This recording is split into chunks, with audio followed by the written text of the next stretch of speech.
Assalamualaikum warahmatullahi wabarakatuh.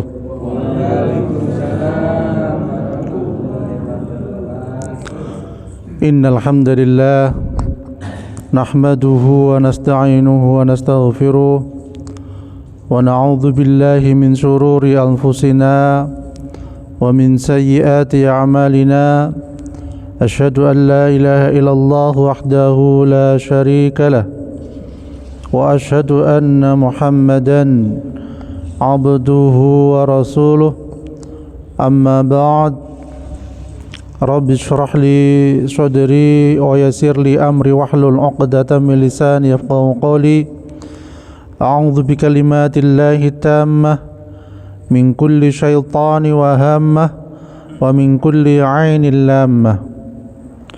Alhamdulillah, Bapak dan Ibu sekalian yang dirahmati Allah, bersyukur kita kepada Allah atas segala nikmatnya. Pada kesempatan ini bisa bertemu kembali dan dengan sambutan hujan rintik-rintik itu merupakan anugerah dari Allah. Marilah dengan hujan ini kita berdoa kepada Allah dengan doa Allahumma shayyiban nafi'a. Semoga hujan yang Allah turunkan ini bermanfaat. Dan tak lupa yang saya hormati beliau pengasuh kita Bapak Haji Mustafa dan juga Ustadz Masuri yang senantiasa mendampingi kita di sini, dan Bapak Ibu sekalian yang Masya Allah tetap istiqomah di masjid ini, di majelis ini.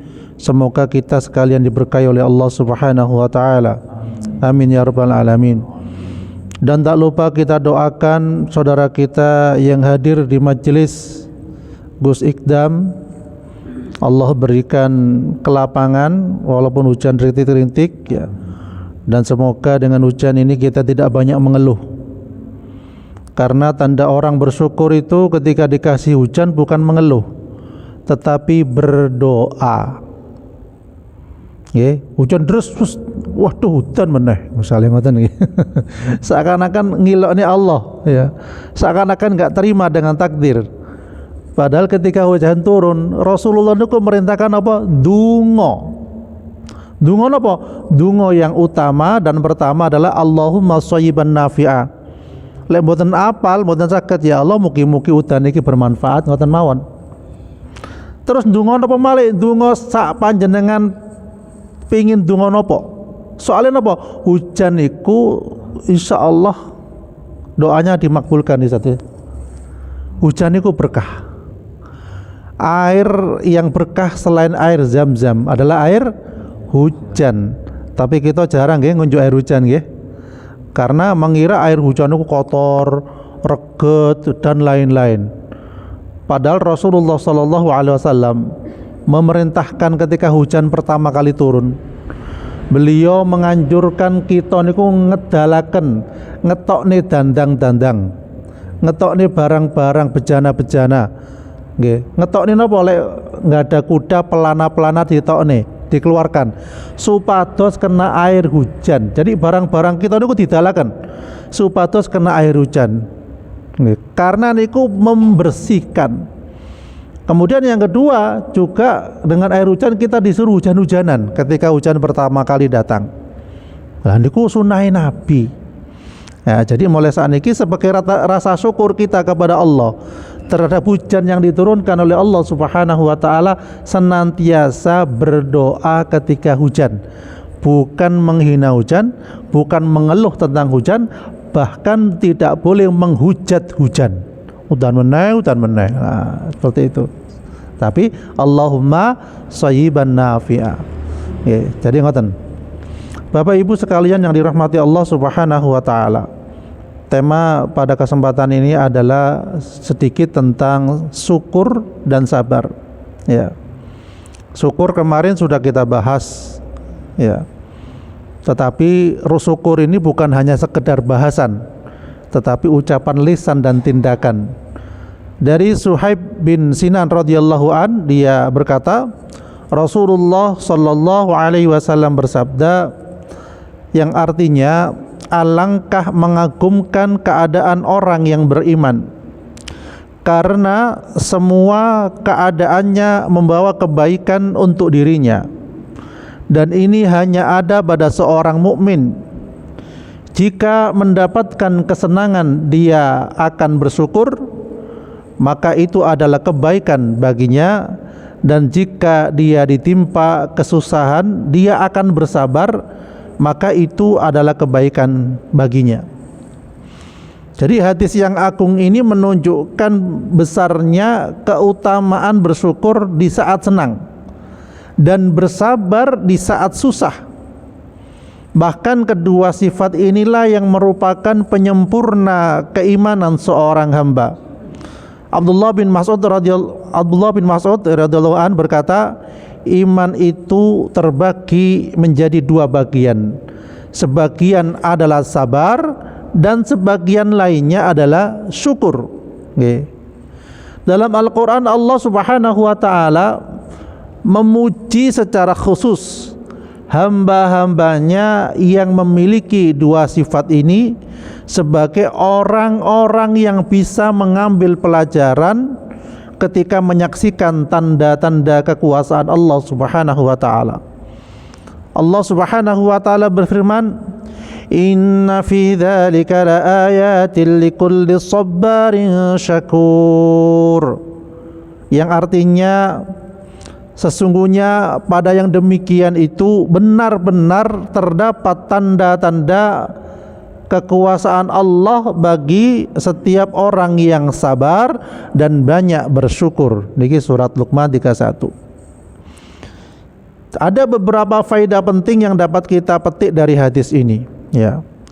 Imam Ibnul Qayyim berkata, hadis di atas niku menunjukkan bahwa tingkatan iman seluruhnya niku berkisar antara sabar dan syukur. Jadi tiang keimanan ini diuji ketika dia mampu napa sabar dan syukur. Teng mriki wonten sing mboten dapat ujian. Mboten wonten nggih. Sedaya enggak ada ujian. Nggih, lek mboten wonten ujian, kita nyekolaken anak-anak kita, putra-putra kita supaya dapat ujian. Sinten sing nguji gurune? Nah, ketika mau diuji persiapannya sinau, kadang harus les. Lek mboten saged wis bagaimana mencari guru privat yang saged bisa menguji, yang bisa ngasih pelajaran. Lah niku pengen mendapat ujian. Lah harusnya ketika kita pengen mendapat ujian dalam kehidupan, kita harus banyak mencari ilmu tentang Islam, ilmu tentang Al-Qur'an, karena ujian-ujian di situ dijawab. Nggih. Tiang ingkang cerdas itu adalah orang yang banyak mengingat kematian dan mempersiapkan diri menuju ke sana. Niku tiang ingkang cerdas. Nggih, jadi termasuk insyaallah kita di sini berusaha untuk menjadi cerdas karena pengen semerap. Perjalanan akhirat niku ternyata panjang. Perjalanan akhirat itu ternyata butuh banyak ilmu. Perjalanan akhirat itu butuh banyak bekal. Karena orang akan rugi lek perjalanan akhirat mboten gada bekal saiti. Coba jenengan tangleti tiang sing badhe nazak, badhe meninggal dunia, pengin nopo, ya.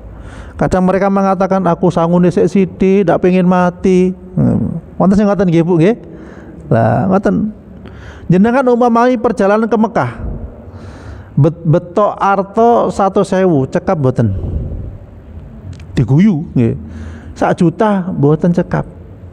10 juta tuh dereng cekap pesawat tok, hotelnya macam-macam. 20 juta dereng cekap. 30 juta lah itu umroh pas. Mungkin ada sangune, sik kirang sangune 40 juta. Baru rodok tenang jenengan. Lah niki nggih perjalanan teng akhirat tanggung jawab kata ditanya tangleti macam-macam kalian Allah. Lek sangune mek sithik, lha apa ndak mampir dhisik teng neraka. Naudzubillah min dzalik. Nggih. Jadi sabar dan syukur niki ujian bagi iman seseorang. Ya, bagaimana memupuk keimanan, bagaimana memupuk kesabaran sebagai rasa syukur kita kepada Allah Subhanahu wa taala. Kemudian selanjutnya pun adalah hikmah dari hadis tadi itu, kehidupan seorang mukmin seluruhnya niku bernilai kebaikan dan pahala di sisi Allah Subhanahu wa taala. baik dalam kondisi yang terlihat membuatnya senang ataupun membuatnya susah. Nggih. Seakan-akan perbuatan susah yang dialami manusia itu bernilai rugi. Boten. Ya, ada seorang anak niku rela meninggalkan pekerjaannya, meninggalkan dinasnya hanya untuk merawat orang tuanya. Padahal dia masih muda, masa depannya masih panjang. Loh, kok bisa dia meninggalkan pekerjaannya? Karena dia paham, ternyata merawat orang tua itu gajinya yang berikan bukan manusia. Karena merawat orang tua itu bukan diberi bonus-bonus ini dan itu oleh manusia. Karena merawat orang tua itu yang ngasih pahala langsung Allah Subhanahu wa taala, dengan pahala apa? Surganya Allah Subhanahu wa taala. Bahkan Allah Subhanahu wa taala mendudukkan seorang anak yang merawat orang tuanya dengan bersusah payah, dengan memandikannya, dengan merawatnya, Allah berikan kedudukan yaitu sebagai walinya Allah. Orang yang dekat dengan Allah Subhanahu wa taala, sebagaimana contohnya Uwais Al-Qarni, tidak terkenal di penduduk pada waktu itu, tapi di sisi Allah dia sebagai orang yang dekat dengan Allah atau walinya Allah Subhanahu wa taala. Ya. Mungkin gambaran orang ketika merawat orang tua, waduh wis cerewet misalnya nggih nun sewu, tapi teng mriki mboten nggih. Wis cerewet nggih, lek mangan njaluk sing enak-enak, kadang diparingi makan langsung dilemparkan piringnya misalnya ngoten nggih. Tapi teng mriki mboten insyaallah. Kula ningali teng video nggih. Tapi dia dengan sabar merawatnya dengan senyuman, Masya Allah, luar biasa syukur dan sabarnya seorang ini. Mungkin dia membayangkan waktu kecil dulu si alit si mboten ngerti nopo-nopo, lewonten makanan diorat-arit ya. Saya sadar niku. Lewonten mainan, lewonten barang-barang pun ditoto diorat-arit ya. Ini kan jadi megelit yang sepak. Artinya apa yang dilakukan orang tua yang sudah pikun, dia mampu menanganinya, Masya Allah. Itu kesabaran dan kesyukuran yang luar biasa gitu. Kemudian seorang hamba yang sempurna imannya akan bersyukur kepada Allah ketika senang dan bersabar ketika susah. Maka dalam semua keadaan dia senantiasa ridho kepada Allah dalam segala ketentuan takdirnya, sehingga kesusahan dan musibah yang menimpanya berubah menjadi nikmat dan anugerah baginya. Jadi yakin teng Al-Qur'an iku surati bolak-balik diwaca dan panjenengan nggih seneng. Ya, napa surate? Nah, alam nasrok ya. Inna ma'al usri yusra. Sesungguhnya sesudah kesulitan, bersama kesulitan ada kemudahan. Yakin ketika kita diuji oleh Allah Subhanahu wa taala di dunia dengan sakit, dengan kekurangan harta dan buah-buahan, yakin Allah Subhanahu wa taala akan mempermudah kita menuju surganya Allah, akan mempercepat kita menuju surganya Allah, akan meringankan kita ketika sakaratul maut. Ya, jadi ngoten. Ketika ujiannya banyak, Allah cabut nyawa kita dengan mudah. Insya Allah begitu. Ya. Kemudian selanjutnya, orang yang tidak beriman akan selalu berkeluh kesah dan murka ketika ditimpa musibah, sehingga semua dosa dan keburukan akan menimpanya. Dosa di dunia karena ketidaksabaran dan ketidakridhoannya terhadap ketentuan takdir Allah Subhanahu wa taala, serta di akhirat mendapat siksa neraka. Niki tiyang ingkang boten sabar lan syukur. Nggih. Tanda-tanda syukur kita niku sepele. Nggih. Bapak didamelaken kopi kali ibu, bapak ngucap napa? Alhamdulillah, matur suwun Bu, jazakillahu khaira. Alhamdulillah, nggih matur suwun, semoga Allah membalas Anda dengan kebaikan. Nggih. Ngoten Pak nggih, biasa nggih. Jenengan ngucapaken mboten? Apa wis deren kono? Nggih. Itu salah satu bentuk syukur yang sepele. Nggih. Bentuk syukur yang sepele. Bapak ditamelaken bajune diumbah-umbahkan, alhamdulillah matur suwun diumbahne. Dimasakan alhamdulillah suwun nggih Bu, digoreng nop tempe tahu. Nah, nate ngoten Pak? Mboten nggih oleh mangke nggih. Kok berubah jenengan Pak? Napa? Loh, niku salah satu bentuk syukur dan sabar. Syukur atas pemberian Allah, kenikmat dari Allah Subhanahu wa taala. Minimal panjenengan lek mboten saged berterima kasih ketika digorengaken tempe tahu dan sayuran misalnya, alhamdulillah. Alhamdulillah iku dimirengaken ibu ingkang masak niku wau. Tambah seneng mboten Bu? Lek bapak jenengan masakaken, terus bapaknya ngomong alhamdulillah, seneng mboten? Seneng. Seneng, saestu seneng. Sing masak nggih seneng, sing dahar nggih seneng, dan makanan itu akan menjadi makanan yang berkah insyaallah. Nggih. Makanan yang berkah itu adalah makanan yang disyukuri. Makanan yang berkah itu adalah makanan yang kita makan dengan nikmat datang dari Allah Subhanahu wa taala, dan kita berterima kasih kepada Allah, bersyukur kepada Allah Subhanahu wa taala. Niku makanan yang berkah. Tapi makanan itu yang tidak berkah adalah makanan yang dikufuri. Nggih. Artinya dikufuri napa? Boten disenengi. Ndak sesuai dengan selera, misalnya ngoten. Padahal wonten nggih niku. Minimal ketika ada makanan alhamdulillah. Jadi ngoten. Kemudian keutamaan dan kebaikan dalam semua keadaan hanya akan diraih oleh orang-orang yang sempurna dan imannya. Kita niku nggih bahagia, seneng. Lek kita niku saged memposisikan hati kita niku di setiap keadaan niku sabar dan syukur. Nggih. Diparingi teman ingkang sae nggih syukur. Diparingi teman ingkang boten sae lisane gampang ceplas-ceplos nggih bersabar. Lah niku penak posisi kita. Boten sebaliknya, maksudnya ngeten. Panjenengan wonten tiyang boten sae langsung melok boten sae pisan. Dek emosi, melek emosi. Lah niku tanda bahwasanya mana kita boten siap. Rasulullah SAW diutus niku untuk mempersiapkan hati beliau menghadapi segala situasi dan kondisi. Lek Nabi gampang ngamuk, niki boten dadi nabi. Gini boten. Nabi Muhammad SAW ujiannya kan nggih macem-macem.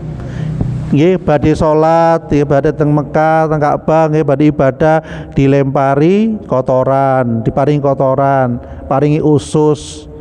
Nggih. Niku nggih senyum. Badhe teng Ka'bah diludahi. Niku nggih senyum. Karena napa? Manahipun atinipun sampun disiapaken. Jadi kita niku berusaha membersihkan hati, berusaha membersihkan pikiran niku supados siap dalam situasi dan kondisi menghadapi manusia yang beraneka macam. Nggih. Kan wonten model tiyang niku ndak cocokan. Nggih to? Wonten ngoten niku, tapi teng mriki mboten wonten cocok sedaya niki nggih. Cocok sedaya napa malih tiyange beto sesuatu jajan nggih. Beras cocok insyaallah niku. Jadi tiyang mboten cocokan niku berarti harus dikoreksi dirinya. Jangan selalu menyalahkan orang lain. Gak cocok mbek kanca niku, mosok ngomong kaya ngene. Terus pindah malih teng situ nggih. Gak cocok meneh. Berarti sing gak beres niku sinten? Awake piyambak. Harus banyak istighfar, banyak bersyukur, karena tiap menungso niku mboten sami. Tidak semua yang kita lakukan itu disenangi oleh manusia. Lho pripun carane supados kita niku menjadi punya pendirian, yaitu perbuatan kita niku nyontoh Rasulullah sallallahu alaihi wasallam. Nilai pun nyontoh Rasulullah, walaupun manusia mengatakan ABC, ndak api, terserah. Soalnya tolak ukurnya menungso. Sami kalian pasangan, ya. Misalnya wonten ibu-ibu, aku iku tergantung suamiku. Lek suamiku baik, aku akan baik. Lah niku jenenge matematika. Hitung-hitungan dalam kebaikan.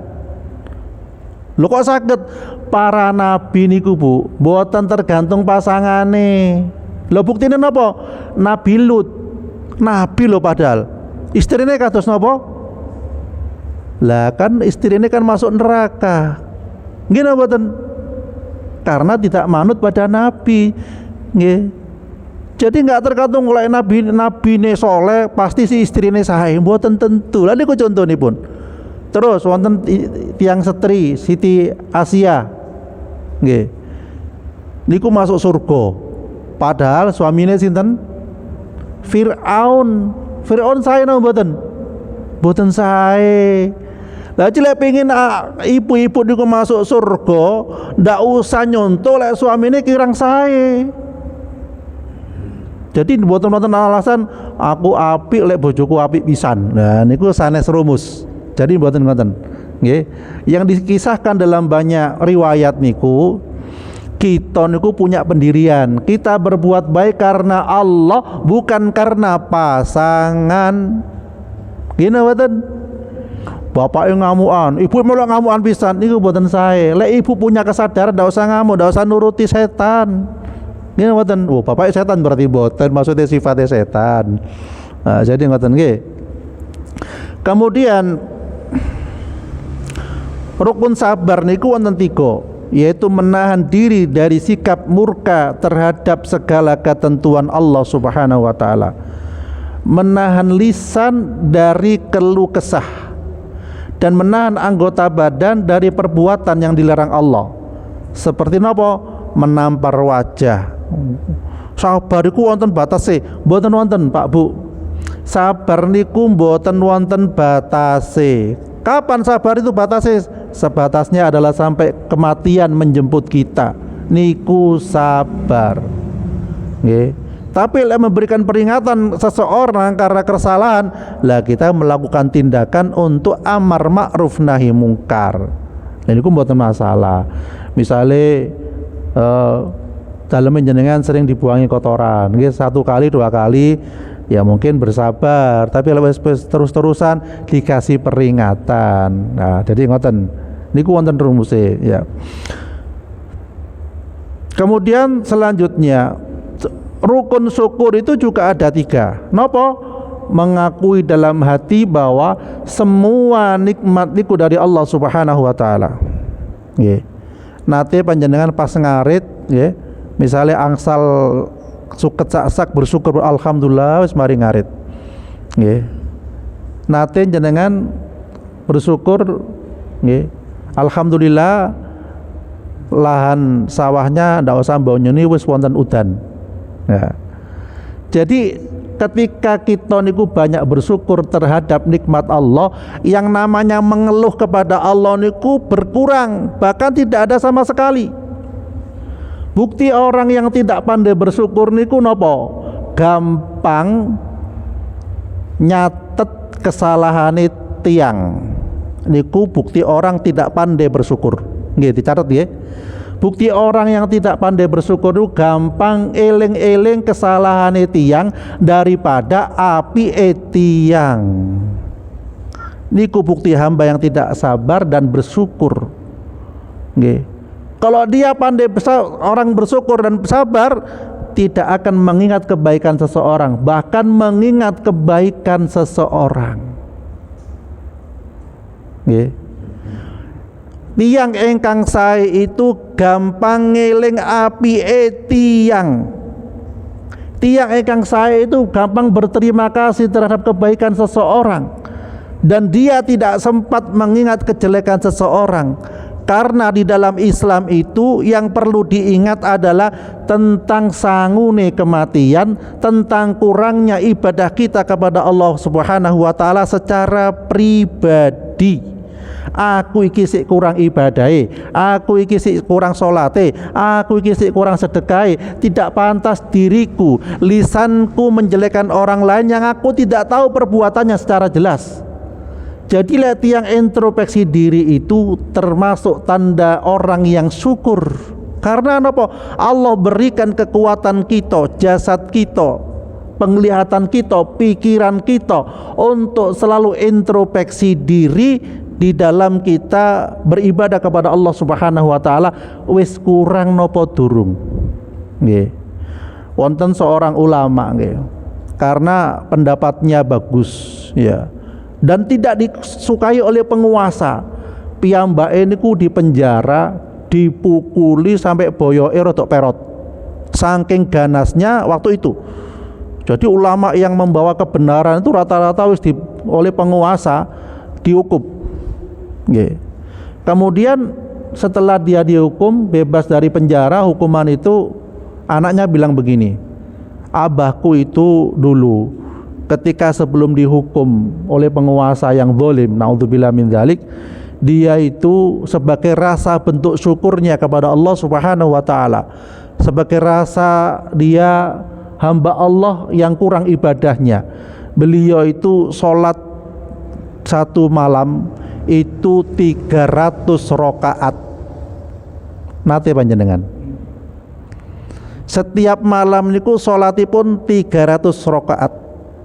Salat sunnah, salat macam-macam, salat sunnah mutlak, ya bisa jadi. Nggih. Tetapi ketika sudah dihukum, dipukuli, boyoke wis perot, ndak kuat istilahnya, niku salate tinggal separo. Pinten separo? 150 rakaat. Niku wis boyoke mboten kiyat. Nggih. Nate jenengan 150. Geterawe mawon ngulet-ngulet ya selikur nggih. Iku ibaratnya hamba yang bersyukur dan bersabar terhadap ujian yang Allah berikan, tidak menghalangi ibadahnya kepada Allah Subhanahu wa taala.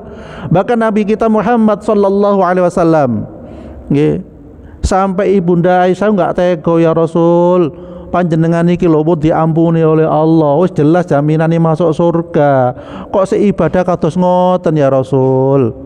Sampai kakinya beliau niku bengkak boleh ibadah, Bu. Abu ngadeke nggih suwi lek salat. Mari surat Al-Baqarah, Ali Imran. Mari Ali Imran, mari Ali Imran napa? Anisa nggih. Anisa dawa. Ngadeg terus. Ya Rasul, kok ndak kesel ibaratnya ngoten niku. Apa jawaban Rasulullah sallallahu alaihi wasallam? Aku iki ingin menjadi hamba yang bersyukur pada Allah Subhanahu wa taala. Rasulullah pengen menjadi hamba yang bersyukur, diberikan gelar nabi, diberikan Allah surga dengan janji Allah surga yang tidak bisa ditolak, surganya nomor wahid. Tetapi Rasulullah tidak menggunakan kesempatan sebagai seorang nabi untuk bersombong diri. Tetapi Rasulullah sallallahu alaihi wasallam tidak menggunakan gelar nabinya untuk membanggakan diri. Nggih, aku lo nabi, wis liyane neraka kabeh. Mboten. Justru nabi itu menjadi hamba yang bersyukur dan bersabar pada Allah Subhanahu wa taala. Bahkan Rasulullah enggak tega lek umat ini ku masuk neraka. Mikir Rasulullah sallallahu alaihi wasallam kepada umatnya. Jadi seperti itulah kalau kita niku mengaku umatnya Nabi Muhammad sallallahu alaihi wasallam, ciri-ciri beliau paling tidak kita tiru, walaupun enggak 100%, paling 10%, 20%, 50% katakanlah ngoten. Napa sifatnya Nabi? Yang kuata gampang bersyukur dan sabar terhadap ujian yang Allah berikan. Ya, tidak gampang ngilokno tiyang, tidak gampang menghardik orang yang berbuat salah, tidak gampang menghukum mengutuk orang, hati-hati kamu loh. Enggak, tapi beliau syukur dan sabar itu dalam kehidupan beliau. Nggih. Kurang lebihnya mohon maaf. Mugi-mugi kita sekalian dijadikan oleh Allah hamba yang bersyukur, hamba yang bersabar, hamba yang selalu mendoakan saudara-saudara kita dalam kebaikan, hamba yang selalu berusaha membersihkan hati kita untuk meraih ridho ilahi, untuk meraih jannahnya Allah Subhanahu wa taala. Kurang lebihnya mohon maaf. Subhanakallahumma bihamdik, asyhadu an la ilaha illa anta, astaghfiruka wa atubu ilaik. Assalamualaikum warahmatullahi wabarakatuh.